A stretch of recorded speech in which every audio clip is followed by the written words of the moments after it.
Ahoj, som David, CEO jazykovej školy Guardian a takto vyzerá môj pracovný deň. Môj deň začínam o 5:30. Po rannej hygiene a úprave účesu utekám do obchodu, kde nakupujem raňajky pre mňa a moju manželku.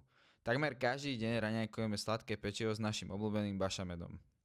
Zhruba od 6:00 chystám svoje lekcie a 15 minút pred 7:00 sadám do auta, aby som už o 7:00 vyučoval biznis lekcie priestoroch Sedity. Lekcie sú určené prevažne pre office zamestnancov a končia zhruba o 10:00.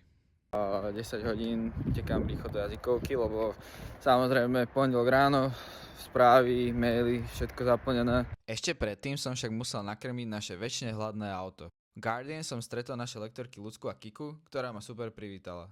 Zasi tu. Postupne som odpovedal na všetky maily, pripomienkoval návrh grafiky a skontroloval funkčnosť nášho webu.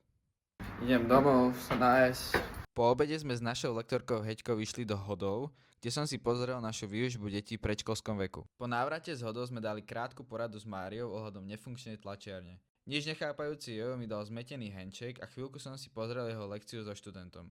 Pozdravil som sa aj s Mikým a s Pálinkou sme prebrali zmeny v rozvrhu. O 6:00 som si spravil jogurt s arašidovým maslom a potom som konečne strávil čas s mojimi najväčšími láskami. Večer som ešte zanalyzoval lekciu nášho študenta pod vedením lektorky Sárky a nakoniec som skontroloval úhrady faktúr za celý deň. Ak sa ti toto video páčilo, určite nám hoď follow.